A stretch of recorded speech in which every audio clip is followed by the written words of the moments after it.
Doctor R S. Bedi जी भी हमारे साथ हैं। डॉक्टर साहब, आपके सामने भी वो पोस्टमार्टम की रिपोर्ट आई है, बहुत सारे बातों का खुलासा हुआ है। किस तरह से आप अब तक इसमें पुलिस की भूमिका को भी देखते हैं एक वरिष्ठ डॉक्टर होने के नाते, और जो जो चीज़ें आगे बढ़ी हैं, क्योंकि परिवार ने यह भी कहा कि वो अभी संतुष्ट हैं, लेकिन सीबीआई जांच की भी वो मांग कर रहे हैं साथ साथ कि हाँ होनी भी चाहिए, क्योंकि सच तभी सामने आएगा। तो किस तरह की मुश्किलें होती हैं इस तरह के मामलों में जब इस तरह के केस आते हैं तो सामने? देखिए, ये जो मालूमाती जो खबरें से जानकारी मिल रही है वो ये है कि ये शायद कोई पॉलिटिकल हादसा है। तो इसके अंदर एक तो डॉक्टर होने के नाते मैं ये कहूँगा कि जैसे पहले मेरे साथियों ने बताया कि पोस्टमार्टम जो है जितनी जल्दी हो जी, उससे हमारे को मालूमात जो है वो थोड़ी ज़्यादा मिलती है जी। और जहाँ तक बॉडी ब्लोज का ताल्लुक़ है, मैं नहीं समझता हूँ कि वो कारण निकलेगा मौत का डायरेक्ट। बट जैसे कि अब वीडियो फुटेज में भी सामने आया है कि उनको कोई पदार्थ जो है वो पिलाया गया है, एक बार नहीं शायद 2 बार पिलाया गया है, तो लग ये रहा है कि कुछ ना कुछ मिलाया गया है, उसके वजह से उनकी ये मौत हुई है। तो ऐसे नॉर्मली जब किसी भी संदेह के घेरे में कोई ऐसी मौत आती है तो आम तौर पे ये देखा जाता है कि हम शुरू में ही इसको एफआईआर इसमें दर्ज करते हैं, और जब स्टेटमेंट देने के टाइम हम चाहे पुलिस हो या कुछ भी हो तो वो इन्वेस्टिगेशन पहले होती है, उसके बाद हम एक ऐलान करते हैं कि हाँ इसका जो मौत का कारण है वो क्या है जी। तो इसमें शुरू में ये आया कि ये एक नेचुरल डेथ है जी। बट जब परिवार ने ये कहा कि भाई इसमें जांच होनी चाहिए तो उसके बाद अब ये जांच कर रहे हैं।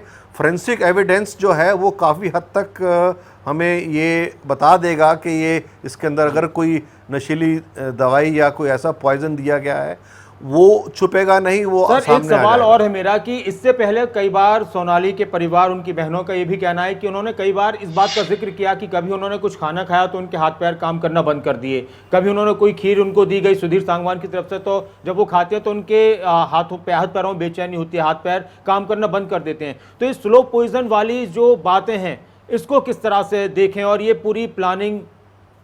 जी देखिए, एक तो प्लानिंग शब्द का हम इस्तेमाल कर सकते हैं, बट एक हमें इनकी मेडिकल हिस्ट्री के बारे में भी जो है वो पता करना पड़ेगा।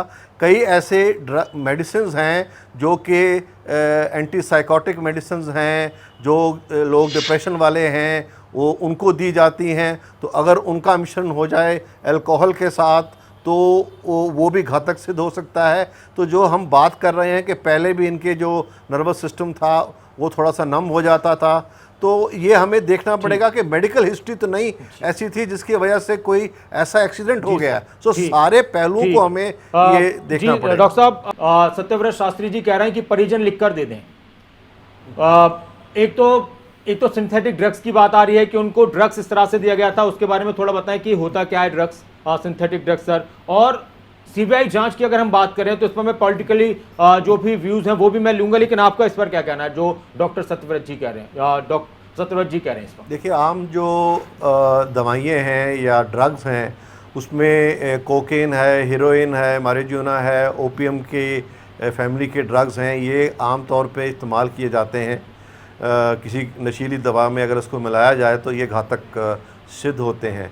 यहाँ पर मैं एक बात और कहना चाहूँगा कि बहुत हैरानगी है कि उनकी हालत जब हम सीसीटीवी फुटेज में देख रहे हैं तो किसी डॉक्टर को नहीं बुलाया गया है, और ये 2-3 घंटे मुझे लग रहा है कि उसके बाद भी इनकी हालत ठीक नहीं थी।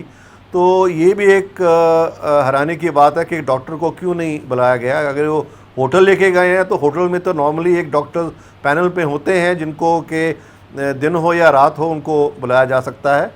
और जहाँ तक अब सीबीआई की जांच का सवाल है तो मैं समझता हूँ ये मेरे जो सब्जेक्ट के दायरे से बाहर है। ऐसा नहीं है कि अगर 72 घंटे के बाद पोस्टमार्टम हुआ है तो उसके जांच में कुछ नहीं निकलेगा।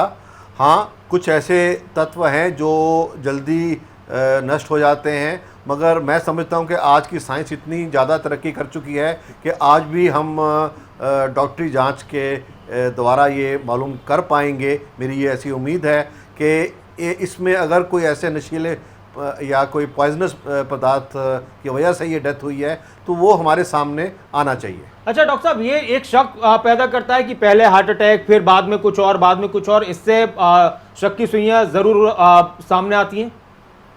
देखिए ऐसा है, जो भी कोई पॉइजन होते हैं या वो नर्वस सिस्टम को अटैक करते हैं उसमें, या वो हार्ट को अटैक करते हैं। तो हार्ट अटैक तो एक टर्मिनल इवेंट है, तो हार्ट अटैक का कारण क्या है वो देखना है। कई ऐसे पॉइजन हैं जो हार्ट को सीधा जाके डैमेज करते हैं और हार्ट अटैक के रूप में मौत होती है, और कई ऐसे हैं जो नर्वस सिस्टम को अटैक करते हैं, उसके द्वारा ये मौत होती है।